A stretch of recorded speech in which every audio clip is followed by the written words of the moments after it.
আলহামদুলিল্লাহ। প্রশংসা সব আল্লাহর জন্য, শান্তি অবতীর্ণ হোক আল্লাহর রাসূলের উপরে। আল্লাহুম্মা সাল্লি আলাইহি আল্লাহুম্মা বারিক আলাইহি। জুমার দিনে রব্বুল আলামিন আমাদেরকে তার ঘরে আসার সুযোগ দিয়েছেন, আলহামদুলিল্লাহ। পাশাপাশি এমন একটা বিষয় আমরা সিলেক্ট করেছি, আজকের বিষয় বা আমাদেরকে দেওয়া হয়েছে, জাহান্নাম থেকে মুক্তির উপায়। এটা কিন্তু কোনো দলীয় ওয়াজ না, এটা একটা সার্বজনীন কথা। প্রত্যেকেই চায় আমাকে জাহান্নামে যেন আল্লাহ না দেন, কি চান না? প্রত্যেক দলের মানুষ চায় যাতে তাকে জাহান্নামে দেওয়া না হয়। তবে কিছু অতি সুন্নির বাইরে, যেমন যার উপরে কোরআন নাজিল হয়েছে, যার মাধ্যমে আমরা ইসলাম পেয়েছি, তার নাম একটু বলেন তো দেখি। মুহাম্মদুর রাসূলুল্লাহ সাল্লাল্লাহু আলাইহি সাল্লাম। তারও জান্নাত দরকার, তারও জাহান্নাম থেকে মুক্তির দরকার। তিনিও আল্লাহর কাছে মোনাজাতে বলতেন, তিনিও সালাম ফেরানোর আগে কবরের আযাব থেকে মাপ চাইতেন, তিনিও জাহান্নামের শাস্তি থেকে আল্লাহর কাছে ক্ষমা চাইতেন, তিনিও জান্নাতের আশা করতেন। তো আমরা শুধু জান্নাতের আশা করলে হবে না, পাশাপাশি জাহান্নাম থেকে মুক্তির চিন্তা করতে হবে। শুধু নেক আমল করলে হবে না, পাশাপাশি বদ আমলকে পরিত্যাগ করতে হবে। ফামাই ইয়াকফুর বিত-তাগুত ওয়া ইউমিন বিল্লাহ, তাগুত থেকে নিজেকে ফেরাতে হবে, শিরক বিদআত থেকে, কুফর থেকে নিজেকে ফেরাতে হবে। ওয়া ইউমিন বিল্লাহ, তখন আপনি ঈমানের স্বাদ পাবেন, ঈমানে ঢুকবেন। তো ঠিক তেমনি জাহান্নাম থেকে কেউ যদি মুক্তি পেতে না চায়, তার থেকে হতভাগা কাঙ্গাল পৃথিবীতে আর কেউ নাই। জান্নাতে যদি কেউ না যেতে চায়, এর থেকে হতভাগা কেউ আর নাই। এখন আমি আজকের জুমার খুতবার শুরুতে আপনাকে আগে বলবো জাহান্নামটা কি, তারপরে বলবো কোন কোন পদ্ধতিতে জাহান্নামের আগুন থেকে বাঁচা যায়। আল্লাহ তুমি সুযোগ দাও, বলেন আল্লাহুম্মা আমিন। জাহান্নামে যাওয়ার আগেও কিন্তু শাস্তির অনেক কাজ আছে। এক নাম্বার শুরু হয়ে যাচ্ছে কবর থেকে মরার পরে। হাসরের মাঠের পরিস্থিতি আরো ভয়াবহ, মিজানের ওজনের সময় আরো পরিস্থিতি জটিল, কিয়ামতের মাঠটা আরো বড় জটিল। জাহান্নামে ঢুকে যখন মানুষ যাবে, আল্লাহর শাস্তির সবচাইতে বড় চূড়ান্ত জায়গার নাম হলো জাহান্নাম।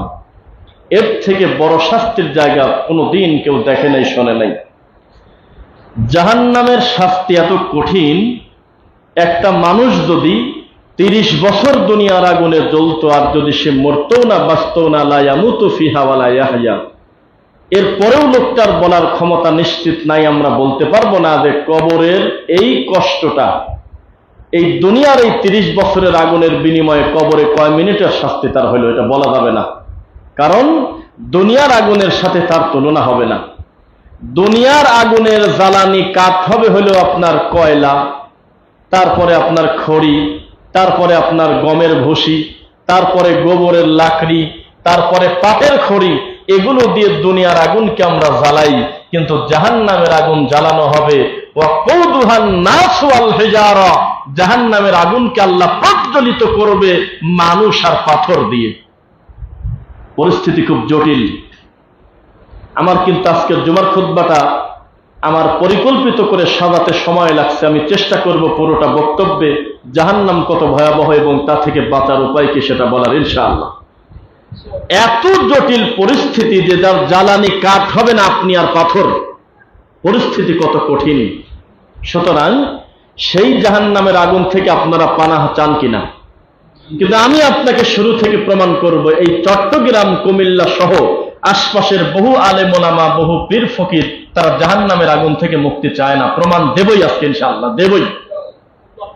প্রকাশ্যে তারা বলে দিচ্ছে, আমি জাহান্নামের আগুনের ভয় করি না, আমি জান্নাতের আশা করি না, আমি হইলে মাওলার প্রেমে ডুবে যাব, বলতেছে মানুষের ভেতর, বলতেছে। কত বড় তাকওয়া তার, দেখেন তার কত বড় আল্লাহ ভীরুতা। সে বলতেছে আমি জান্নাত দিয়ে কি করবো, আমার জান্নাতের মালিকের হলেই তো মিটে গেল। তখন এই সামনের শ্রোতা বলে, কথা তো ঠিকই, আল্লাহু আকবার। জান্নাত বেশি দামি না, জান্নাতের মালিকের বেশি দাম। সবাই কয় জান্নাতের মালিকের। জাহান্নাম থেকে মুক্তি হতে যাব কেন আমি? আমার দরকার জাহান্নামের মালিকের খুশি করা। এই কথা বক্তব্য মানুষ খুব খায়, পাবলিক। বাহ, এ তো খুব বুজুর্গ টাইপের কথা। এত বড় তাকওয়া যে আমি জান্নাত দিয়ে কি করব? আল্লাহর কসম করে বলতেছি, প্রভাব বিস্তারকারী পীর হলো বাংলাদেশে ফুরফুরা নামে একটা পীর আছে, পন্থী। প্রকাশ্যে হাজারো মানুষের ভিতরে বক্তব্য বলতেছে নাম ধরে ধরে, আমাকে যদি আমার আল্লাহ বলে হে অমুক তুই জাহান্নামে চলে যা, আমি হাসতে হাসতে চলে যাব। কথা কি বোঝা যাচ্ছে? আমাকে যদি আমার আল্লাহ ডেকে বলে তুমি জাহান্নামে চলে যাও, তাহলে আমি হাসতে হাসতে জাহান্নামে দৌড় দেবো আর বলবো তুমি যদি আমাকে জান্নাতে জাহান্নামে দিয়ে খুশি হও, আমি জাহান্নামে যাব। কথা বোঝা যাচ্ছে? আপনার এই নাঙ্গলকোটের একটা জোকার যে বলছিল যে আমার মরার সময় ঢোল বাঁশি বাজা কবর দিও, নাউজুবিল্লাহ, বলতেও তো খারাপ লাগে। কলেমা কালেমা ভাই কোনো কিছুর দরকার নাই, আমার মরণকালে ঢোল বাঁশি বাজায়ও। এই নাঙ্গলকোটের এক প্রতিবন্ধী জোকার এই কথা বলছিল, বাউল বলছিল, কেউ প্রতিবাদ করে নাই। এই বাউলের একটা পীর বলতেছে প্রকাশ্যে, একই ঘরানার, তোমরা আল্লাহর গোলামি করে জান্নাতে যাও, জান্নাত আমাদের দরকার নাই, আমরা ওলি আল্লাহ পীর ফকিরের গোলামি করে জাহান্নামে যেতে প্রস্তুত আছি। তখন আমরা ভিডিওটার সামনে আসার পর অন্তর থেকে বলছি আমিন, আল্লাহ তুমি তাই করো, এ গরুকে তুমি সেখানেই ঢোকাও। নাউজুবিল্লাহ মিন যালিক। মানুষকে জাহান্নামের আগুনের ভয় দেখানো তো দূরের কথা, জাহান্নামকে মামাতো ভাই মনে করতেছে, শয়তানি করতেছে। অথচ জাহান্নামের আগুন এত কঠিন একটা পরিস্থিতি, এত জটিল যে জাহান্নামে ঢোকার আগে ফেরেশতারা চিৎকার করে বলতে থাকবে যে তুমি কি পাগল? সালাকাকুম ফি সাকর, মা সালাকাকুম ফি সাকর, এর ভিতরে কোনোদিন মানুষ ঢোকে? তোমার কাছে কি আলাম ইয়াতিকুম নাযির, ভয় দেখানোর কেউ যায় নাই? হালাল কোনটা হারাম কোনটা বলার কেউ যায় নাই? তোমাকে কেউ কি বলে নাই যে বেদাত কোনটা সুন্নাহ কোনটা? তোমার কি কেউ বলে নাই যে শিরক কোনটা তাওহীদ কোনটা? এখানে ঢুকলে কেন? তখন তারা বলবে ক্বালু বালা ক্বাদ জাআনা নাযির ফাকাযযাবনা ওয়া কুলনা মা নাযালাল্লাহু মিন শাই, আমাদের কাছে গিয়েছিল আলেম ওলামা, তবে আমরা তাদেরকে মিথ্যাবাদী বলছি। আমরা বলছি রাখো তো তোমার এসব কথা, বাপ দাদা বোঝে না, রাখো তোমার এ ধরনের কথা, এসব কথা কোথাও নাই কোরআন হাদিসে। নাউজুবিল্লাহ। তাদেরকে আমরা ওয়াহাবি বলেছি, তাদেরকে আমরা লামাযহাবি বলেছি, তাদেরকে আমরা ইহুদির দালাল বলে প্রত্যাখ্যান করে দিয়েছি। আমরা তো জানতাম না যে তাদের কথার কত দাম। দুনিয়াতে ব্যঙ্গ করেছি, তারা স্রোতের বিপরীতে এসে আমাদের হাতে দরুদ ধরায় দিত আর বলতো মিলাদকে দাফন দিয়ে দাও, এই যে দরুদ নিয়ে চলো। আমরা তখন বলেছি এই লোকটা ভণ্ড প্রতারক, এই লোকটা ফিতনা করে, সবাই মিলে কত সুন্দর আমরা মিলাদ করি, উনি কেন বিরোধিতা করে? আমরা তাকে মিথ্যাবাদী বলতাম। কথা বোঝা যাচ্ছে? তখন বলবে মা সালাকাকুম ফি সাকর, সাকারে ঢুকলে কেন জাহান্নামে? তোমার কাছে কি এই সম্পর্কে কেউ বলে নাই? তখন তারা বলবে বলছিল, তবে আমরা শুনি নাই। ক্বালু লাম নাকু মিনাল মুসাল্লিন ওয়া লাম নাকু নুতঈমুল মিসকিন, মিসকিনকে খেতে দেই নাই আর সালাত আদায় করি নাই। গতকালকে এক জায়গায় বক্তব্য দেওয়ার পরে একজন আমাকে প্রশ্ন করতেছে ওয়াল্লাযীনা হুম আলা সালাতিহিম দাঈমুন, বলতেছে যে দায়মি নামাজ সম্পর্কে কিছু বলেন। দায়মি নামাজ মানে দেলে দেলে পড়া, ওই কাবা এক আর ভিতরের দেল কাবা আলাদা আছে। নাউজুবিল্লাহ। ভিতরে নাকি আলাদা কাবা আছে। নামাজের মতো নামাজ নাকি 2 রাকাত পড়লেই হয়ে যায়, এটা ওনাদের বুঝ। 2024 সালে এই কথা বলতেছে। তখন আমি বললাম যুক্তিতে আপনার সাথে আমি যাব না, আমি দাইমুন মানে কি কাইমুন মানে কি বলবো না, আমি শুধু একটা কথা বলবো, সবচাইতে বেশি কোরআনের এই আয়াতটা বসছে কিনা তার নাম বলেন। তখন একাই কয় যে মুহাম্মদ সাল্লাল্লাহু আলাইহি ওয়াসাল্লাম, কারণ তারপর কোরআন নাজিল হয়েছে, হয়নি? তো যার প্রতি কোরআন নাজিল হয়েছে তিনি দায়মি বলতে কি বুঝলো এটা শুনবেন না আমি কি বুঝলাম তাই শুনবেন? কয় যে হুজুর যা বলছে তাই, নবী। তখন বললাম যে মুহাম্মদ সাল্লাল্লাহু আলাইহি ওয়াসাল্লামের উপরে এই আয়াত নাজিল হইল, তিনি এই কথা বোঝে নাই যে নামাজের মতো নামাজ একদিন পড়লেই হয়, মরা পর্যন্ত সেই নবী 5 ওয়াক্ত সালাত আদায় করেই কবরে গেছে। বোঝা যাচ্ছে? নাকি তিনি বলছে যে না নামাজ ভিতরে ভিতরে পড়লেই চলে, এটা বলছে? তো যে কথা বলতেছিলাম, আমাদের আর আপনাদের তাকওয়ার কত বেশি। আমরা মুনাজাতে কান্নাকাটি করে কুল পাই না, আল্লাহ আমাদের তাকদিরে কি আছে আমরা জানি না, তুমি আমাদের ক্ষমা করো। আরে জান্নাতের সুসংবাদ প্রাপ্ত সাহাবীরা কান্না করে, আল্লাহ জানি না বিচারের মাঠে আমাদের পরিস্থিতি কেমন হবে, তুমি আমাদেরকে জাহান্নামের আগুন থেকে বাঁচাও আল্লাহ, বলে নাই না? ফাতেমা রাদিয়াল্লাহু আনহার মতো মানুষকে আমার নবী কবরের আযাবের ভয় দেখাচ্ছে, জাহান্নামের আগুনের ভয় দেখাচ্ছে। এক সাহাবী আরেক সাহাবীর কান্না দেখে বলে, এত কাঁদো কেন, কি হয়েছে? তো বলে যে আমি সম্পদের জন্য কাঁদি না, সন্তানের জন্য কাঁদি না, আমি কাঁদতেছি জাহান্নামের আগুনের ভয়ে, কবরের আযাবের ভয়ে। তখন জবাব দিয়েছে, ঠিক আছে তাহলে কাঁদো। বলে নাই যে তাড়াতাড়ি বাড়ি চলে আসো, আরে তুমি জান্নাতের সুসংবাদ পাইছো নবী থেকে, তুমি কেন কাঁদো তা বলে নাই, কয় যে জাহান্নামের আগুনের ভয়ে কাঁদো। হ্যাঁ ঠিক আছে তাহলে কাঁদো। আর আমাদের দেশের এই গরু ছাগল বলতেছে জাহান্নাম দি জান্নাত দি আমি কি করব, মাওলার প্রেমে ডুবে যাব, নাউজুবিল্লাহ। পৃথিবীতে আল্লাহকে যদি সবচেয়ে বেশি ভালোবেসে থাকে তার নাম মুহাম্মদ রাসূলুল্লাহ সাল্লাল্লাহু আলাইহি ওয়াসাল্লাম। ওয়াল্লাহি আল্লাহর কসম, ওয়াল্লাযী নাফসি বিয়াদি, ওই সত্তার কসম যার হাতে আমি মুহাম্মদ সাল্লাল্লাহু আলাইহি ওয়াসাল্লামের প্রাণ, সেই আল্লাহর নামে শপথ করে বলতেছি, আমি আমার আল্লাহকে যত ভয় করি তোমরা তত ভয় করো না। আমি আমার আল্লাহকে যত মেনে চলি তত তোমরা মেনে চলো না। আমি আমার আল্লাহকে যত চিনি তোমরা আজও পর্যন্ত তত চেনো না। সেই নবী আমি বেশি বেশি কান্না করি, অল্প অল্প হাসি। বোঝা যাচ্ছে তো? সেই নবী আল্লাহর কাছে বলতেন, আল্লাহ জান্নাতুল ফেরদাউস দিয়েন আল্লাহ, হে আল্লাহ জাহান্নামের আগুন থেকে আপনি আমাদেরকে বাঁচান আল্লাহ। আর উম্মতদেরকে শিক্ষা দিচ্ছে জান্নাত যখন লাগবেই তাহলে জান্নাত চাওয়ার সময় বড়টা চাও। বড়টা মানে কি? হ্যাঁ, জান্নাতুল ফেরদাউস। আপনি বলেন তো আমার এই কথা কি অযৌক্তিক? আসলে পীর ফকির যারা আছে আমাদের এই দেশে, আপনি অধিকাংশ দেখবেন 99% তাদের জান্নাতের কোনো দামই নাই। জান্নাতের কথা বলবেন হাসবে, জান্নাত আমি কি করব, আমি তো আল্লাহর প্রেমে ডুবে যাব, নাউজুবিল্লাহ। এই কথা আল্লাহর সাথে যায় না। আল্লাহকে সবচেয়ে বেশি যিনি ভয় করেছেন তার নিজেরও জান্নাত দরকার, তার নাম মুহাম্মদ সাল্লাল্লাহু আলাইহি ওয়াসাল্লাম। নবী সাল্লাল্লাহু আলাইহি ওয়াসাল্লাম বলেছেন, ওয়ালা আইনুন রাত ওয়ালা উযুনুন সামিয়াত ওয়ালা খাতারা আলা কলবি বাশার, দুনিয়ার চোখ কখনো দেখে নাই, দুনিয়ার কান কোনোদিন শোনে নাই, দুনিয়ার অন্তর কোনোদিন কল্পনা করতে পারবে না জান্নাতে আছেটা কি। সুবহানাল্লাহ, এত বড় নিয়ামত দিয়ে পূর্ণ করা, আর সেই জান্নাত আমাদের দরকার নাই, এই কথা যারা বলে তারা কি মুসলিম না মুসলিম? এতক্ষণ আপনাকে বোঝালাম যে জাহান্নাম কি, আসলে জাহান্নামটা কি। আল্লাহর আযাবের শাস্তির চূড়ান্ত ফলাফলের জায়গার নাম জাহান্নাম। এক কথায় কি বোঝা গেল? তার পর্যায়ে কম বেশ আছে, কিন্তু ওখানে ঢুকে গেলে বোঝা যাবে যে এর থেকে তীব্রতার শাস্তির চূড়ান্ত ফলাফলের জায়গা কোথাও নাই। আর জান্নাত মানে কি? আল্লাহর সন্তুষ্টির সবচেয়ে বড় ফলাফল। মনে থাকবে নাকি? আল্লাহর সন্তুষ্টির সবচেয়ে বড় ফলাফলের নাম হলো জান্নাত বাগান।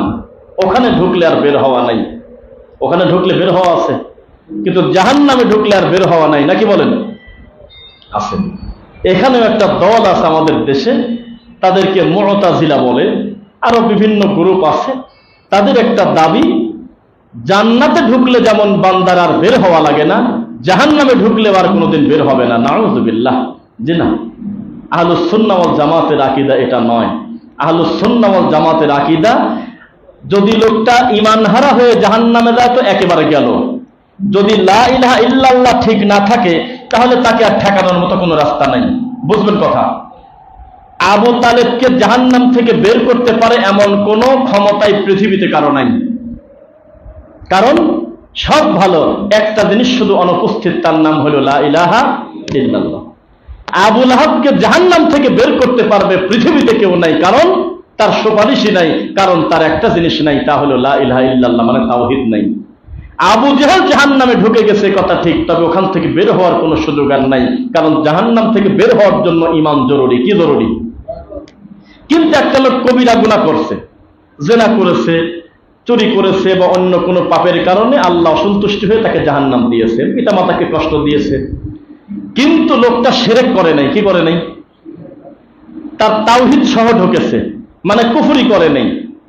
এই কারণে আল্লাহ সুবহানাহু ওয়া তাআলা তার এই শাস্তির কারণে একটা পর্যায়ে পোড়াতে আল্লাহ তাআলা তাকে জাহান্নাম থেকে বের করে জান্নাতে দেবেন ইনশাআল্লাহ। বোঝা কি যাচ্ছে? কিন্তু জান্নাতে যদি কেউ একবার ঢুকে যায়, হাজার কান্নাকাটিও করে লাভ নাই, ওখান থেকে আল্লাহ বের করবেন না। এটা হলো আরামের সবচাইতে চূড়ান্ত জায়গা। ইনশাআল্লাহ আমরা যাবো, ইনশাআল্লাহ যাবেন তো ইনশাআল্লাহ।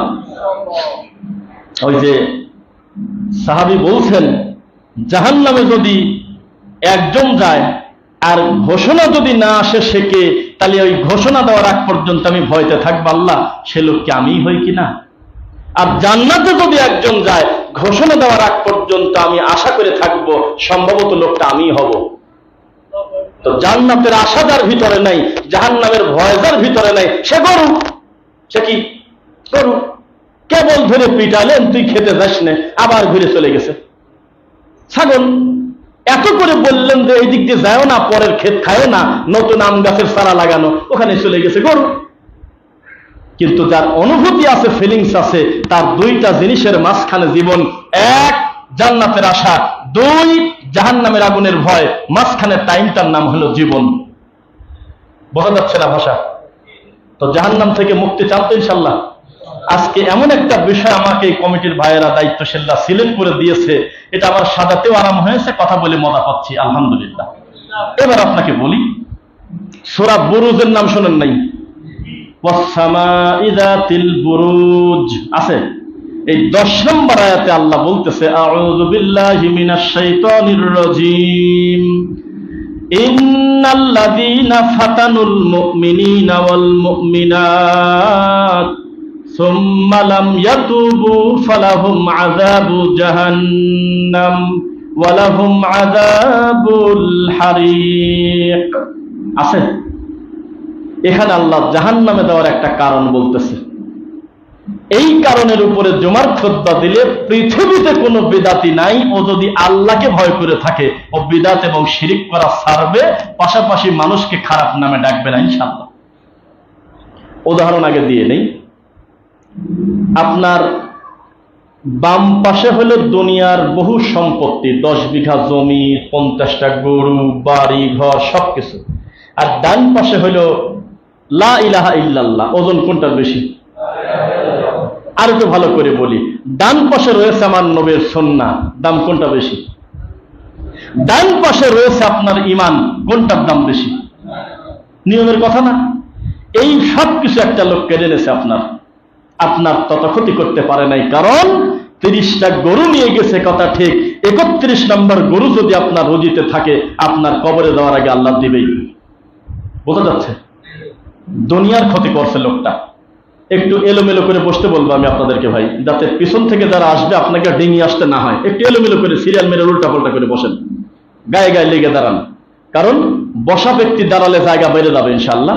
অন্তত পরবর্তীতে যারা আসবে তাদের দিকে যাতে তাকাতে না হয় আপনার। কোথায় ছিলাম বলেন তো? কোন সূরার কত নম্বর আয়াত? সবারই মনোযোগ আছে আলহামদুলিল্লাহ। তো ইমানের ক্ষতির চাইতে বড় ক্ষতি পৃথিবীতে নাই। একটা লোক যখন আপনাকে গালি দিচ্ছে, একটা লোক যখন আপনাকে বলতেছে আমি তোকে এই করব সেই করব, বিভিন্ন কিছু গালিগালাজ করতেছে দুনিয়াবী কারণে, আপনার খুব একটা কষ্ট লাগে না। কিন্তু ইসলামের কারণে, রাসূলের সুন্নাহ নিয়ে যদি কেউ ব্যঙ্গ করে, কষ্ট কোনটায় বেশি লাগে? বেশি লাগে না? কারণ এই বিষয়টা আপনার কলিজায় লেগে গেছে। এতক্ষণ লাগতেছিল হলে অন্তরে, মুখে এমনি লাগলো। তো একজন ইমানদারের ধর্মের কাজে বাধা দেওয়ার চাইতে বড় কষ্ট আর কি হতে পারে আমাকে বলেন আপনি? ইন্নাল্লাযীনা ফাতানুল মুমিনিনা ওয়াল মুমিনাত। আমি জানি এখানে ধর্ম জানা আলেম ওলামাও আছেন, আমার কথা বুঝবেন। নিশ্চয়ই যারা আমার মুমিন পুরুষ আর নারীকে কষ্ট দেয়, বুঝতেছেন নাকি? বাসায় যা দেখবেন হুবহু লেখা আছে কিনা। সুম্মা লাম ইয়াতুবু, কষ্ট দিল কিন্তু তওবা করে নাই, মরে গেছে। ফালাহুম আযাবু জাহান্নাম ওয়া লাহুম আযাবুল হারিক, যন্ত্রণাদায়ক আযাব তার জন্য জাহান্নাম সামনে। তা আমার বুঝ, আমাকে যদি কেউ রফলে দাইন করার কারণে আমাকে ইহুদির দালাল বলে, আমি তাকে ছেড়ে দেবো না? আমি আল্লাহর উপরে ছেড়ে দেবো? এত সস্তা না। এই কষ্ট তুমি আমাকে দাও নাই, তুমি আমার নবীর সুন্নাহ নিয়ে ব্যঙ্গ করলে কেন? আমাকে যদি কেউ আমিন জোরে বলার কারণে বলে আমি আমেরিকা থেকে টাকা পাই, আমি তাকে ছেড়ে দেব না, আমি সরাসরি আল্লাহর কাছে ছেড়ে দেব, আমি তাকে ছাড়বো না, কারণ উনি আমার জাগতিক ক্ষতি করে নাই, আমাকে কষ্ট দিয়েছে আমার ইমানের কষ্ট। আমাকে যদি কেউ পায়ের সঙ্গে পা মিলানোর কারণে বলে খ্রিস্টান, আমি তাকে ছেড়ে দেব না, আমি আল্লাহর সিদ্ধান্তের উপরে ছেড়ে দেব। আঘাতটা ব্যক্তির উপরে দেয় নাই, স্বয়ং ইসলামের উপরে আঘাত দিয়েছে।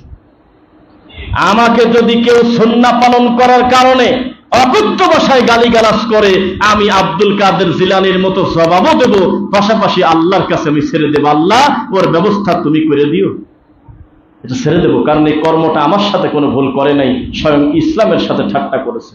বোঝা কি যাচ্ছে? তো জাহান্নাম এমন একটা চূড়ান্ত শাস্তির ফলাফলের জায়গা যে ওখানে যাতে না যাওয়া লাগে, প্রতিদিন ডানে বামে সালাম ফিরানোর আগে আত্তাহিয়াতুদ দরুদ দোয়া মাসুরায় আপনি পড়েন নাই? কথাটা পড়েন কিনা? যে আল্লাহ জাহান্নামের আগুন থেকে আপনি আমাকে বাঁচান, পানাহ দেন। খুব কঠিন ব্যাপার। জান্নাত যেভাবে চাইবেন, জাহান্নামও সেভাবে পানা চাইবেন আল্লাহর কাছে, বলেন ইনশাআল্লাহ।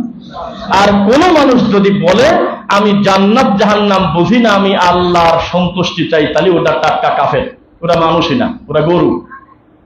কারণ আল্লাহর সন্তুষ্টির স্বয়ং বড় মাধ্যমের নামই হলো, চূড়ান্ত ফল হলো জান্নাত। আর আল্লাহর আযাবের সবচেয়ে বড় শাস্তির নাম হলো জাহান্নাম। আমি তো আল্লাহর খুশি করার মাধ্যমেই জান্নাত চাচ্ছি, কি বলেন? এবার আসেন, জাহান্নাম থেকে বাঁচার উপায়টা কি? কয়েকটা উপায় বলি, কি বলেন? অনেক উপায়, এক এক হাদিসে। কোন হাদিসে আছে তুমি সাদাকা করো, কি করো? আল্লাহর নবী ঈদের সালাত পরে যাচ্ছে, মহিলাদের সাথে কথা ওয়াজ করতেছে যে ইয়া মাশারান নিসা, হে মহিলারা, তোমরা জাহান্নামের আগুন থেকে বাঁচো, তোমাদেরকে আমি বেশি বেশি জাহান্নামে দেখছি, তাসাদদাকনা, তোমরা সাদাকা করো। কেন? আমাদের অন্যায় কি? বলে যে তোমরা একে অন্যের গীবত করো, তোমরা অকৃতজ্ঞ, তোমাদেরকে আমি জাহান্নামে বেশি দেখেছি। কি করে বাঁচবো? নবী বললেন তাসাদদাকনা, তোমরা বেশি বেশি আল্লাহর পথে সাদাকা করো। তার মানে বোঝা গেল সাদাকা জাহান্নামের আগুন মিটিয়ে দেয়। আর সাদাকাতু বুরহান, দান হলো দলিল, জমি আমার, প্রমাণ, দলিল, আমি জান্নাতে যাব ইনশাআল্লাহ, দলিল, আল্লাহ আমি তোমার পথে সাদাকা করছি আল্লাহ। এটা একটা মাধ্যম। আরেকটা মাধ্যম, ফামান কানা ইয়ারজু লিকা রাব্বিহ, কেউ যদি আল্লাহর সন্তুষ্টি চায়, আল্লাহর সাথে মিলিত হতে চায়, তাকে দুইটা কাজ করতে হবে। কয়টা? ফালিয়ামাল আমালান সালিহা, তাকে আমলে সলে করতে হবে, বিদআত যুক্ত আমল করলে হবে না। কি করতে হবে? আমলে সলে। ওয়ালা ইউশরিক বিইবাদাতি রাব্বিহি আহাদা, ভুলেও যাতে তার রবের সাথে লোকটা শিরক না করে, তাহলে সে জান্নাতে যাবে, জাহান্নাম থেকে বাঁচবে ইনশাআল্লাহ। জাহান্নাম থেকে বাঁচার আরেকটা পথ, মানুষের গীবত থেকে বেঁচে থাকা। ইনশাআল্লাহ পারবেন? মানুষের গীবত থেকে বেঁচে থাকতে হবে। সবচেয়ে বেশি জাহান্নামে নেবে মানুষের কোন জিনিস একটু বলেন দেখি, কেউ জানেন নাকি? মাশাআল্লাহ, খুশি হলাম। জিহ্বা।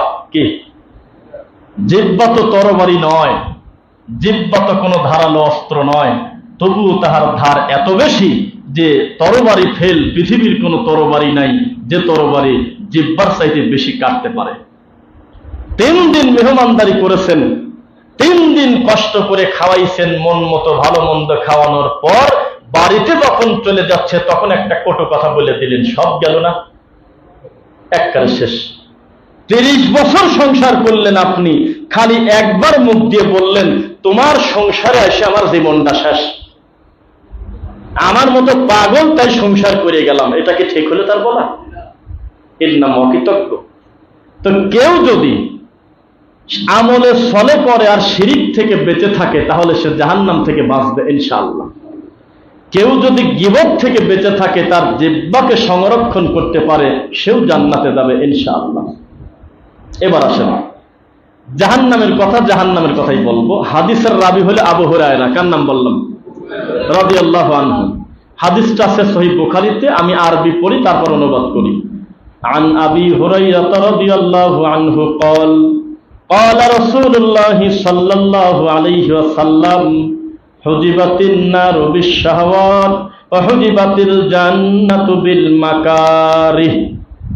আবু হুরায়রা রাদিয়াল্লাহু আনহু বলতেছেন যে মুহাম্মদ সাল্লাল্লাহু আলাইহি ওয়াসাল্লাম বলেছেন, জাহান্নামটা ঘেরা আছে হলো মানুষের চাওয়া পাওয়া মনের খুশি প্রবৃত্তি দিয়ে, মন যা চায় তাই দিয়ে। টাকনুর নিচে কাপড় পরলে একটু ভালো লাগে, টাকনুর উপরে কাপড় পরলে ঠেঙা ঠেঙা লাগে, এটা একটা মনের চাওয়া। রাস্তাতে দাম্ভিকতার সাথে হাঁটলে একটু মজা লাগে, আর বিনয়ের সাথে হাঁটলে কেমন কেমন জানি লাগে, পাগল পাগল লাগে, এটা মনের চাওয়া পাপ। গোটা জাহান্নামের চতুর্পাশের প্রাচীর হইল মানুষের চাওয়া পাওয়া দিয়ে ঘেরা, মন যা চায় তার নাম হলো জাহান্নাম। ওয়াহুজিবাতিল জান্নাতু বিল মাকারিহ, আর জান্নাতের চতুর্পাশের দেওয়াল, জান্নাতটা ঘিরে রাখা হয়েছে হলো কষ্ট দিয়ে, পরিশ্রম দিয়ে, ক্লান্ত অবস্থা দিয়ে। আপনার কি মাথা খারাপ? একটা লোক রাত 3টার সময় উঠে আল্লাহকে ডাকে, আর একটা লোক চেতন পায় হইল 10:30টার সময়। এই দুইজন ব্যক্তি এক হতে পারে? জান্নাত খুব কঠিন। এখন আপনাকে আর একটা সূত্র বলি, জাহান্নাম থেকে মুক্তি পেতে চান কিনা? ইনশাআল্লাহ চান। তো জাহান্নাম থেকে মুক্তি পাওয়ার জন্য সবচেয়ে বেশি দোয়া করেছেন মুহাম্মদ রাসূলুল্লাহ সাল্লাল্লাহু আলাইহি ওয়াসাল্লাম, কারণ তিনি আমাদেরকে শিক্ষা দিয়েছেন। তবে কি কিভাবে জাহান্নাম থেকে মুক্তি পাবো তার একটা পূর্ব শর্ত আপনাকে বলে দিই।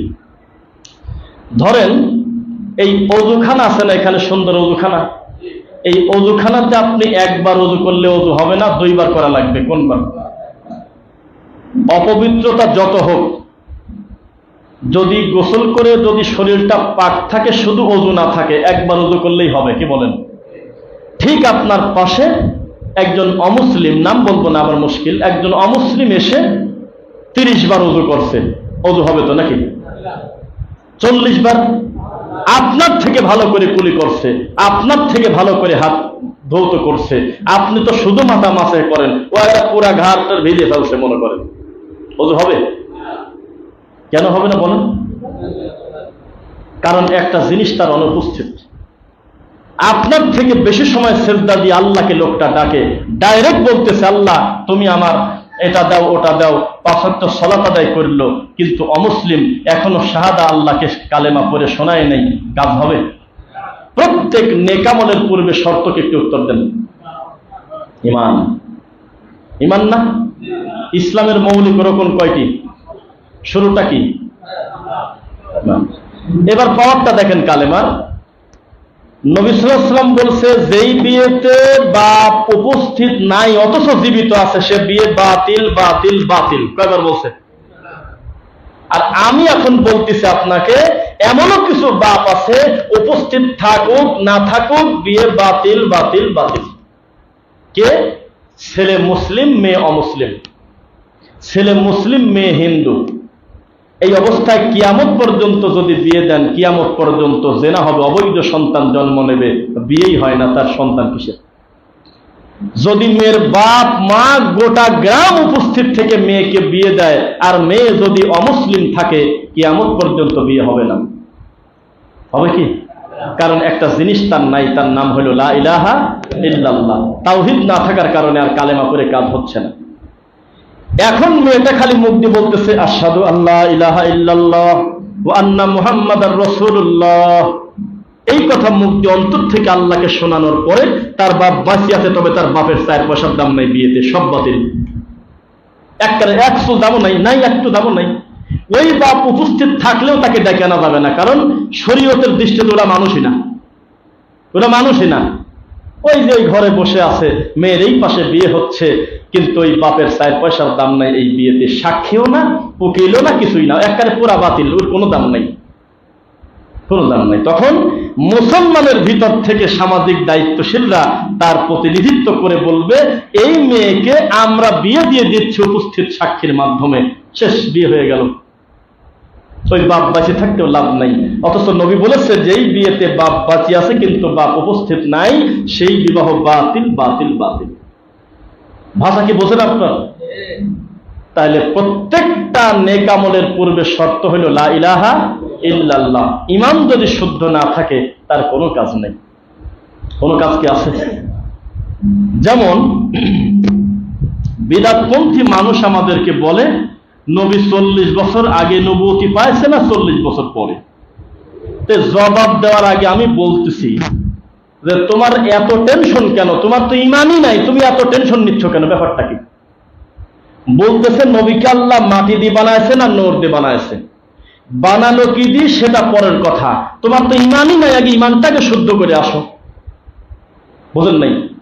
একটা লোকের ইমানের চাইতে দামি সম্পদ এই পৃথিবীতে নাই, অথচ লোকটা মনে করে আল্লাহ হলে আমার কলমের ভিতরে আছে, অথচ লোকটা মনে করে আমার নবী হলো গায়েবের মালিক, অথচ লোকটা মনে করে আমার নবী হলো হাজির নাজির।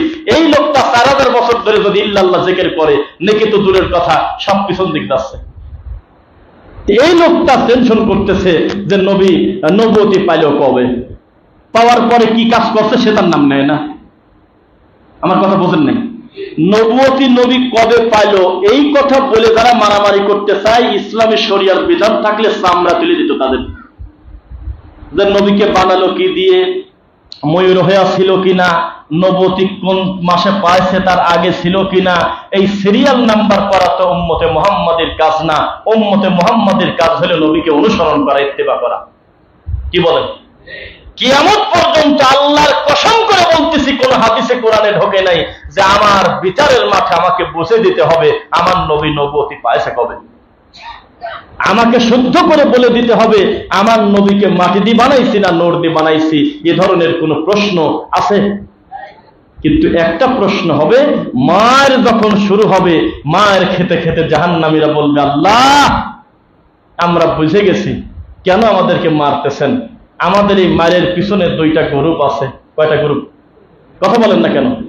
জাহান্নামের পিটানি খাবে, শুধু পিটানি না, ইয়াউমা তুকাল্লাবু ওয়ুজুহুহুম ফিন্নার ইয়াকুলুনা ইয়া লাইতানা ইন্না আতা'না আল্লাহ ওয়া আতা'নার রাসূলা। জাহান্নাম নিয়ে আলোচনা না আজকে, জাহান্নামের কথা বলি। জাহান্নামের শাস্তির কিন্তু বিভিন্ন প্রকার আছে, আছে কিনা? কাউকে জাহান্নামে নিয়ে যাওয়া হবে যখন তার মাথা থাকবে নিচে, পাও থাকবে উপরে। জাহান্নামে কাউকে নিয়ে যাওয়া হবে যখন তার পিছনে শিকল দিয়ে হাত পা বাঁধা। বোঝেন নাকি কথা? কিন্তু একদল মানুষকে আল্লাহ জাহান্নামে আগুনে পোড়াবেন একটা সিস্টেম করে। কিভাবে? সরাসরি তাকে জাহান্নামে দিয়ে ছেড়ে দেবেন না। আপনারা কি পেঁয়াজ ভাজা বোঝেন? ডিম ভাজা বোঝেন? একটা পাট হয়ে গেলে ডিমটা উল্টে দেয় না, না। চপ ভাজা বোঝেন? বেগুনি ভাজা একটা অংশ হয়ে গেলে আর একটা অংশ উল্টা করে দেয়। এখানে হাফেজ আলেম আছে, আমার আয়াতটা দেখেন ঠিক আছে কিনা। ইয়াউমা তুকাল্লাবু ওয়ুজুহুহুম ফিন্নার, জাহান্নামী একদল মানুষের মুখমণ্ডল আল্লাহ উলট পালট করে ঘোরায় ঘোরায় পোড়াবে। নাউজুবিল্লাহ। মানে এক পাট পোড়ানো হলে আবার আর এক পাট দেবে, এভাবে মাঝে মধ্যে তাকে উল্টা পাল্টা করে করে জাহান্নামে শাস্তি দেবে। ছোট শাস্তি নাকি? হ্যাঁ, তো এরকম ভেদে ভেদে পোড়ানো হবে। তো ইয়াকুলুনা ইয়া লাইতানা, এই কষ্ট সহ্য করতে না পেরে তারা বলবে, ইন্না আতা'না আল্লাহ ওয়া আতা'নার রাসূলা। আল্লাহ 8 বছর মুরিদ না হয়ে যদি চরমনার হতাম বাইসে যেতাম নাকি। ওখানে আর কারোর নাম নেয় না। মায়ের ছোট জায়গায় ফিরে এসে বলতেছে, ইন্না আতা'না আল্লাহ ওয়া আতা'নার রাসূলা ইয়াকুলুনা ইয়া লাইতানা। তারা সবাই বলবে শাস্তি সহ্য করতে না পেরে, আল্লাহ আমাদের আফসোস, আজকে যদি আল্লাহকে মেনে নিতাম, তোমার নবীকে মেনে নিতাম, তাহলে এই অবস্থা আমাদের হয় না। ওখানে একবারও বলল না, আল্লাহ আমি হানাফি মাযহাবটা না মানি, যদি শাফি মাযহাব মানতাম কত উপকার হয়তো। বলে না, জায়গায় এসে লাইনে এসে গেল। বুঝছেন না? মানে পড়ার সময় সানি খুতবায় হুজুর বেদাতি হুজুর বলতেছে, কুল্লু বেদাতিন দলালা, কয় সব বেদাতি গোমরা, আর নামাজের পরে বসবেন মিলাদ আছে তাই কয়। বলে না মনে হয়? তো বললো কি আর বুঝলোটা কি? তো ঠিক তেমনি তখন আফসোস করে বলবে, আহারে আমি যদি তোমাকে মেনে নিতাম, তোমার নবীকে মেনে নিতাম, তাহলে বাঁচতাম। যখন দেখে যে না বলে কাজ হচ্ছে না, মায়ের তো বেরিয়ে যাচ্ছে, তখন তারা বলবে, ওয়াকালু রাব্বানা ইন্না আতা'না সাদাতানা ওয়া কুবারানা ফাআদাল্লুনা সাবিলা। আল্লাহ রিমান্ডে যেহেতু ঢুকেই গেলাম, তাহলে আমাদের একটা আরজি, জাহান্নামে কি কারণে আসলাম এই কারণ আমরা ঠিক পেয়ে গেছি। বুঝেন নাই মনে হয়? পুলিশ যখন পিটানি ধরে, যে পাপের জন্য ধরছে ওটাও স্বীকার করে, আবার 10 বছর আগে করছে ওটাও স্বীকার করে। বুঝেন না? মারতেছে, মারের চোটে এই লোকগুলি বলে দেবে জাহান্নামী, আল্লাহ 2 ধরনের মানুষের কাছ থেকে আজকে জাহান্নাম পায়া গেছি। কারা? এক, আমাদের নেতারা। সাদাতানা মানে কি? নেতারা। নেতা খালি রাত 1টার সময় ফোন দিয়ে বলছে যে অমককে ফেলায় দে, অমককে এটা কর। আমি কেন মারতেছি আমি জানি না, লোকটা চিনি না, আন্দাজ আমাকে মারতে বলছে, মেরে দিছি। আমাকে খালি বলছে যে অমকের জমি দখল করে নিয়ে চলে গেছি আমরা, খালি একটা ফোন করেছে, অন্ধভাবে তাকে মেনে নিয়েছি, তিনি আমাদের দিয়ে কাজ করাইছে। 1 2 ওয়াকুবারানা, বড় হুজুর কি বলছে? বড় হুজুর, আকাবির। আকাবির নাম শুনছেন নাকি আপনারা? বেদাতের একটা শব্দ খুব বলে, আমাদের বড় বড় আকাবির। কি আকাবির? তা আমি বলছিলাম একটা কথা, কবর পূজারীরা করে হলেও মরা মানুষের পূজা। ওই জায়গায় জুকার হুজুর আছে চট্টগ্রামে, ওই যে কবরের কাছে যায় কয়দিন আগে বলল, বাবা বাবা, হ্যাঁ মাঝবান্ডারি কেবলা কাবা, বলতেও লজ্জা করেছি, কেবলা কাবা তোমার দরবারে আসলাম, ছেলেদের 12 তারিখে পরীক্ষা না কয় তারিখে, তো তুমি তো ইমতিহানে কামিয়াব করে দিও, পরীক্ষাটা ভালো যাতে হয় ব্যবস্থা করে দিও। আবার বলতেছে বিয়াদবি মাফ করে দিও। কিসের কি কয় আল্লাহ জানে, পিছনে তার ছেলে পেলে আছে, দেখছেন? এরা করে মরা মানুষের পূজা। আর আমাদের দেশের হক্কানি উলামায়ে কেরাম, নাম শুনছেন আপনারা? এই নামের ব্যানারে যে মৌলবী হুজুররা আছে, ওরা করে হলো তাজা মানুষের পূজা। কি করে? এটার নাম হলো আকাবের পূজা। কি পূজা? ছোটবেলায় আমাদের হুজুররা বলতেন, আমাদের বড় বড় আকাবিররা বলেছেন, আল্লাহর কসম করে বলতেছি, আমরা তখন মনে করতাম এটা হলো বড় পূজনীয় ব্যক্তি, তারা মুরব্বী শ্রেণীর বড় বড় লোক, আকাবির মানে বড়, তাই না? পরবর্তীতে আমি দেখলাম রাস্তা কোরআন মাজিদে এইরকম কোন শব্দ আছে কিনা আকাবির, যার দ্বারা বোঝা যায় যে তারা কত সম্মানী। কথা কি ক্লিয়ার বোঝেন? শুনতেছেন তো ইনশাল্লাহ? দেখি আল্লাহর ঘরে একটা ছোট করে ধ্বনি দিয়ে দেখি, লিল্লাহি তাকবীর, আলহামদুলিল্লাহ। তো এখন কোরআন মাজিদে এই শব্দের কোনো গুরুত্ব আছে কিনা, যা দ্বারা একটা মানুষ অন্ধভাবে একটা ব্যক্তিকে মেনে নিচ্ছে আর বলতেছে আমাদের আকাবিররা বলেছে? তো কোরআন মাজিদে পায়ে গেছি, সূরা আনআমে সম্ভবত পায়ে গেছি, সেখানে লেখা আকাবিরা মুজরিমিহা লিয়ামকুরু ফিহা। যেই আকাবিরকে আমাদের দেশের মানুষ মাথার তাজ মনে করে, থানবি, তারপরে মঞ্চের পাগল, আরো বিভিন্ন লোক আছে কিনা, তাদেরকে আকাবির বলে ডাকে আর সম্মান করে। তাদের কাছে যেটা সম্মানের পাত্র, আল্লাহর ভাষায় আল্লাহ কুরআন মাজিদে আকাবির শব্দের অর্থ করছে অপরাধীদের গডফাদার। হ্যাঁ, দেখেন, করে দেখেন, আকাবির মুজরিমিহা লিয়ামকুরু ফিহা। প্রত্যেক জামানায় কিছু অপরাধীদের গডফাদার থাকে, তাদেরকে আমি আল্লাহ অবকাশ দেই, তারাই হলো বড় শয়তান। তারা তাদের নিজেদের ক্ষতি করে, আকাবির পূজা করে তারা। আপনি যদি আমাকে পূজা করে ফেলেন, তাহলে আমার খারাপটাও আপনার ভালো লাগবে কিনা বলেন? 11টা হাদিসে নবী বলতেছে তাবিজ ছিঁড়ে ফেলো, আর থানবি বলতেছে থাক।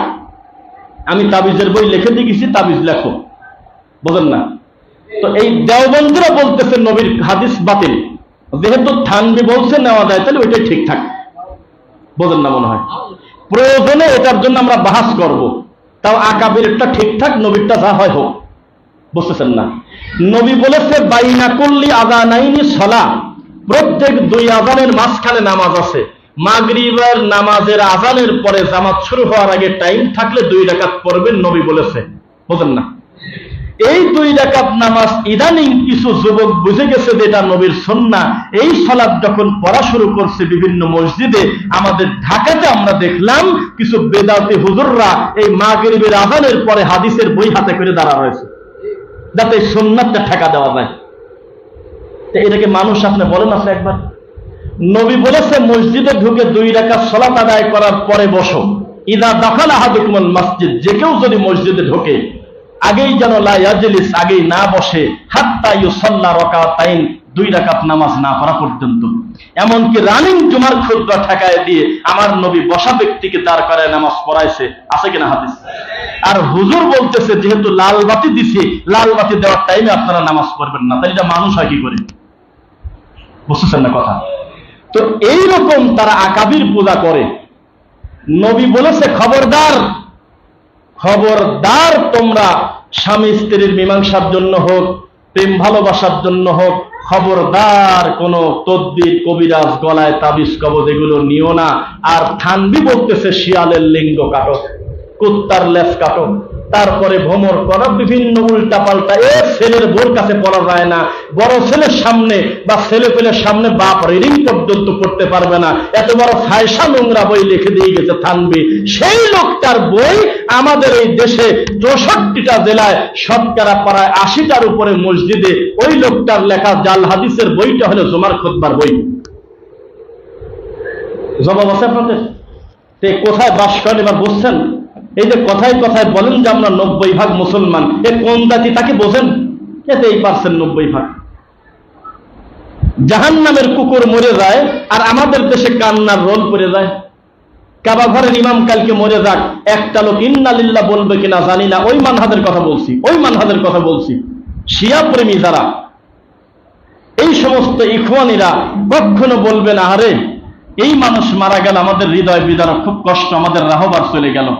আর জাহান্নামের কুকুর মরে যায় যারা আমার মাকে গালি দেয়, আয়েশাকে গালি না দিলে যাদের পেটের ভাত হজম হয় না, যারা আবু বকরকে অকথ্য ভাষায় নোংরা ভাষায় গালিগালাজ করে, যারা নামাজের ভিতরে পর্যন্ত হাফসাকে গালি দেয়, যারা নামাজের ভিতরে উমারকে গালি দেয়, উসমানকে গালি দেয়, এইরকম কুলাঙ্গার নাস্তিক অমুসলিমদের জন্য আমাদের দেশে কান্না করে হুজুররা। একটা পোস্ট দিয়েছে, একটা মুফতি দেখলাম পোস্ট দিয়েছে, ওহে জামানার রাহবার, তোমাকে হারিয়ে আমরা এতিম হয়ে গেলাম, তোমার মতো নেতা না জানি কবে আর পাবো, লেখছে ফেসবুকে। দেখছেন নাকি? যারা আপনার মাকে গালে দেয়, জান্নাতি সাহাবীদেরকে যারা বলে শুধু অমুসলিম থেকে মুসলিম হলে হবে না, আয়েশাকে গালি না দেওয়া পর্যন্ত প্রকৃত মুসলমান হওয়া যায় না। নিয়ে আসেন, আমি দেখাবো এখন। কারণ মোবাইল থাকলে বের করেন, আমি চ্যালেঞ্জ করতেছি। অমুসলিমরা মুসলিম হচ্ছে শিয়ার কাছে এসে বলতেছে যে মানে ও শিখায় দিচ্ছে আশহাদু কয় আশহাদু, আল্লাহ ইলাহা ইল্লাল্লাহ কয় আল্লাহ ইলাহা ইল্লাল্লাহ, আন্না মুহাম্মদ রাসূলুল্লাহ ঠিক আছে। এইবার করছে ওয়া আন্না আলী ওয়ালিউল্লাহ, বাড়ালো, তাও হলো না। করছে যে আয়েশার কথা নাম করে বলতেছে লানাতুল্লাহ, আল্লাহ আয়েশার প্রতি তুমি গজব দাও, নাউযুবিল্লাহ। এটা হলো, এটা ভাষা, মুখের ভাষা। এই কথা বলে যারা মুসলিম করে, ওই রকম মুসলিম হওয়ার চাইতে কি বলবো, দুঃখে আর কথা বের হচ্ছে না মুখ দিয়ে। তা আমাদের দেশের মানুষের হলো এইরকম আবেগ, এইরকম 90% মুসলমান হলে আমাদের দেশে। তাই তো ডক্টর খন্দকার আব্দুল্লাহ জাহাঙ্গীর রাহিমাহুল্লাহ বলছিল, আবেগে আপনি বলতেছেন দেশে এটা হচ্ছে, ওটা হচ্ছে, এই হচ্ছে, সেই হচ্ছে। আরে যেই দেশের শতকরা 99% লোক কোরআনে কি আছে অর্থ বোঝে না, 90%-এর উপরে মানুষ আল্লাহকে সেজদা দেয়, সেজদার তাসবিহটা পর্যন্ত অনুবাদ বোঝে না, নামাজ আদায় করা জানে না, আল্লাহ সম্পর্কে তাদের স্বচ্ছ ধারণা নাই। এই জাতি মুসলমানের জন্য এর থেকে ভালো ইসলাম বাংলাদেশে আশা করেন কিভাবে?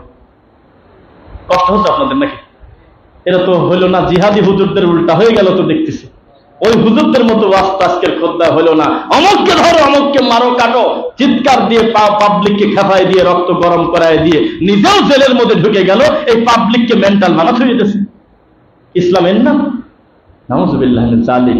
যেই হুজুর বলতে পারে আমাদের আকাবিররা কথা বলার পরে কোরআন হাদিসের আর কোনো দলিল আমাদের লাগবে না, বলছে, শুনছেন? সাক্ষী আছে। আমি এগুলি মাঝে মধ্যে বলাই নেই যাতে আপনারা প্রমাণ পান। একটা মুসলমান কত বড় কপাল পোড়া হলে বলতে পারে কোরআন হাদিসে কি আছে বাদ দাও, আকাবিররা যা বলবে সেটাই ঠিক। আকাবিরকে টানবি, আকাবিরকে ওই যে আপনার মনসার পাগল যে বলছে যে জেলখানাও নাই আল্লাহও নাই, বলছে নাকি? আকাবিরকে হাটহাজারের কোন কে জানি একজন ছিল, ও নাকি আফ্রিকার জঙ্গলে যায় জহরের নামাজ পড়ে, এই তো আকাবির। এইরকম ইসলাম বিশেষ করে কুমিল্লা, নোয়াখালী, বিশেষ করে চাঁদপুর, চট্টগ্রাম এই এরিয়াতে চলে। এখন আপনি বোঝেন আপনি কোন বাউন্ডারির ভিতরে আছেন। পরিবর্তনকে চান ইনশাল্লাহ? পরিবর্তন যদি না আমরা চাইতাম, এত কষ্ট করে এই রোদের ভিতরে তীব্র গরমে এই রক্ত দিয়ে আমাদের ভাইয়েরা কষ্ট করে এই খোলা মাঠের ভিতরে জায়গা করে আল্লাহর ঘরটা তারা কোনোদিন করতো না। তাদের টাকা পয়সার দরকার নাই, জাগতিকভাবে আল্লাহ তাদের ভালোবাসছে, শুধুমাত্র আপনাদেরকে হকটা বোঝানোর জন্য এত কষ্ট করে আজকের এই আল্লাহর ঘরটা করেছে। আল্লাহ তুমি তাদের মেহনতকে কবুল করো। আল্লাহ এর সঙ্গে টাকা দিয়ে, বুদ্ধি দিয়ে, শ্রম দিয়ে, মেধা দিয়ে, জায়গা দিয়ে যেভাবে সহযোগিতা করেছে তুমি আল্লাহ তাদেরকে উত্তম বিনিময় দান করো। জুমার খুতবার প্রথম পর্ব শেষ করছি। বারাকাল্লাহু লানা ওয়া লাকুম ফিল কুরআনিল আযীম।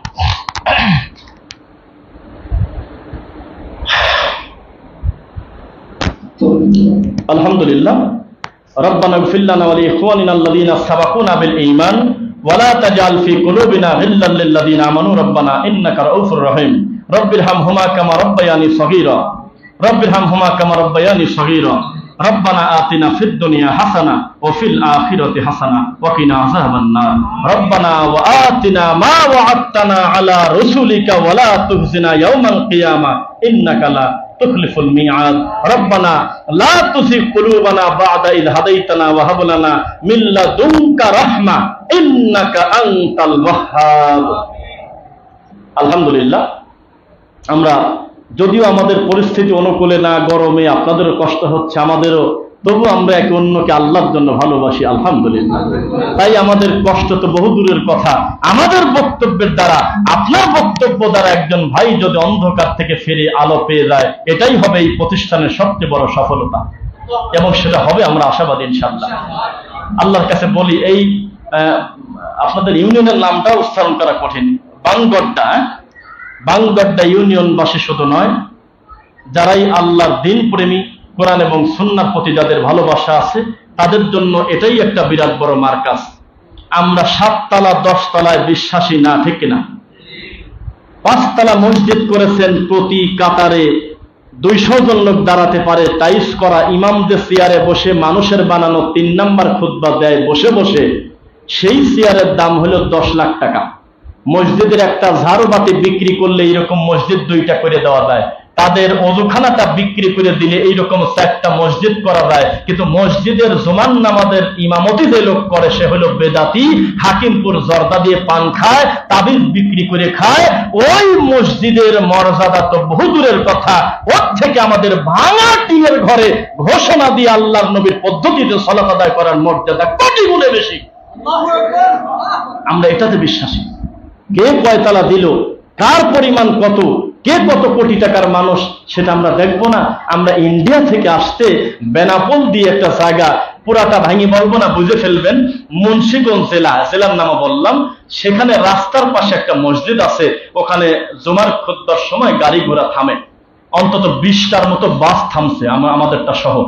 আমরা ওই জুমার খুতবা শুনতে গেলাম, মানে সালাত পড়বো আর কি, সালাত করে আমরা আসবো, নাম জানলে বলেন না কেউ। এমন একটা ব্যক্তি মসজিদ করে দিয়েছে, তিনি বড় শিল্পপতি, করে দিয়ে চলে গেছে, আসে না গ্রামে আর। তো সেই মসজিদে ভিতরে যায় দেখি ডুপ্লেক্স বাড়ি, দেখছেন কখনো? ডুপ্লেক্স সিস্টেমে উপরের মুসল্লি গ্লাস দিয়ে দেখা যাচ্ছে, এত সুন্দর দৃশ্য আর এমন সুন্দর পরিবেশ যে একসঙ্গে মনে হয় 1000-এর উপরে মানুষ সালাত করতে পারবে। ওযুখানা মেয়েদের জন্য ভিন্ন, পুরুষদের জন্য ভিন্ন, মহিলাদের উঠে দেওয়ার পরিবেশ ভিন্ন, সেই সুন্দর। আমাদের দেখার মতো অবস্থা, এসি, ইমাম সাহেব যেখানে দাঁড়িয়ে আছে তার চতুর্পাশের দৃশ্য দেখলে আপনার চোখ জোড়ায় যাবে। মানুষের কি এতই টাকা থাকে? এত সুন্দর মসজিদ করে দিয়েছে, দুঃখে লজ্জায় আত্মহত্যা জায়েজ থাকলে মনে হতো আল্লাহ মানুষ আত্মহত্যা করে মরে যেত। এই মসজিদের এত বড় গুরুত্বপূর্ণ ব্যক্তির নাম হলো জুমার খুতবার ইমাম, কি বলেন, খতিব। সেই খতিব হলো এক বেদাতি জোকার। এ পাগলের এখনো গালে জর্দা দেখা যাচ্ছে, রুমাল টুমাল দিয়ে মহিলা মানুষের মতো পর্দা করে কোন রকম চোখটা বাড়া আছে, আর জাল হাদিস বলতেছে, সমানে জাল হাদিস কয়। আমি আরামে বসে শুনতেছি। আমি যখন মসজিদে ঢুকি তখন বাজে 1:27, তখন আমি সরাসরি 2 রাকাতের নিয়ত করছি যে এই 2 রাকাত পড়তে পড়তে নিশ্চিত ইমাম নামাজ শুরু করে দেবে, এটাই তো বোঝা যায় বারান্দায়। এখন আমি নামাজ শেষ করি, এখন দেখি ও কেবল বাংলা শেষ করলো, এখন আরবি শুরুই করে নাই। 1:46 মিনিটে দাঁড়াইলো নামাজে। এটাই তো করে বেদাতিরা। আমরা যখন সেজদায় যাব, আশপাশে বহু মসজিদের কান্নাকাটি শোনা যাবে, এটা নিয়ম। তো ওই লোকটা আরবিতে বলতেছে, আল্লাহ তুমি তাদের থেকে আমাদের বাঁচাও যারা তোমার উমারের 20 রাকাত তারাবি মানে না, আল্লাহ এই কথা করছে, আরবিতে বলতেছে। পাগলরা কয় আমিন আমিন করছে। তারপরে আরবিতে বলতেছে, আল্লাহ তাদের থেকে তুমি আমাদেরকে হেফাজত করো, এই ফিতনাবাজদের, যারা তোমার নবীর সুন্নাহ বোঝে না, মসজিদে এসে জোরে আমিন বলে। বলতেছে ডাইরেক্ট ধ্বংস চাচ্ছে। 11 বার দোয়া করলো তারাবির ব্যাপারে রমজান মাসে, যে আল্লাহ যারা 20 রাকাতের কম তারাবি পড়ে তাদেরকে তুমি হেফাজত করো, তাদের থেকে আমাদেরকে। এই হলো পরিস্থিতি। ডানে বামে সালাম ফেরানোর পর ইমাম বলতেছে, আপনারা দেখলাম কিছু লোক জোরে আমিন বললেন, আপনারা কি আমাকে ভয় দেখাতে চাচ্ছেন? ইমানের পাওয়ার কত! তখন ভিতরটা ছেড়ে গেল। প্রায় 21 কোটি টাকা দিয়ে লোকটা শুনলাম মসজিদ করছে, টাকা কম বেশি হতে পারে, প্রায় 20 কোটির উপরে। অথচ জোকার বসা হয়েছে, জোকার পাগল। এই পাগল মানুষকে ডেলিভারি দিচ্ছে জাল হাদিসের, বলতে শোনেন কিয়ামত হবে সেই দিন যেদিন আয়ুব নবীর গায়ে পোকা লাগছে। সব কয় যে আল্লাহু আকবার। জানেন কিয়ামত কবে হবে? যেদিন ইউনূস আলাইহিস সালামকে আল্লাহ মাছের পেটে ঢুকাইছে, আবার মাছের পেট থেকে বের করছে। জানেন কিয়ামত হবে কোন দিন? যেদিন নূহ নবীর নৌকাতে পায়খানা করছে এবং নৌকার পায়খানা সাফ হয়েছে সেদিন। লোকজন কয় যে আমিন।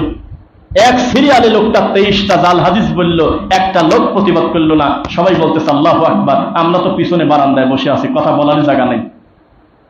এই হলো জাতির অবস্থা। তা আমরা এই প্রতিষ্ঠানে এসে আমরা সালাত আদায় করে জুমার খুতবা দিয়ে আমরা আত্মতৃপ্তি বোধ করি, কারণ এখানে অলরেডি আগেই ঘোষণা দেওয়া আছে, এখানে প্রাণ ভরে নবীর সুন্নাহ মোতাবেক খুতবাও হয়, সালাতও হয়, ঠিক কিনা? আর তারা তাদের মসজিদের গেটে অনেক সময় লিখে রাখে লামাযহাবীদের প্রবেশ নিষেধ। দেখছেন নাকি? দেখছেন না? তারপরে লিখে রাখছে পুরুষ মহিলার নামাজের 11টা পার্থক্য। কি কি তা কয় না, কয় 11টা পার্থক্য লিখে রাখছে। তারপর লেখছে কেন 20 রাকাত তারাবি জরুরি, 8 রাকাত হলো নামাজই নাই। তখন লিখে রাখছে 1 রাকাত বিতির মানে নামাজ নাই। এরকম করে করে তারা ব্যঙ্গ করে এই মসজিদের ব্যানারে ব্যানারে টানায় দিয়েছে। ঢাকাতে গ্যাপে গ্যাপে গেলে দেখে আসবেন সুন্নাহর বিরুদ্ধে তাদের অবস্থান কত জটিল।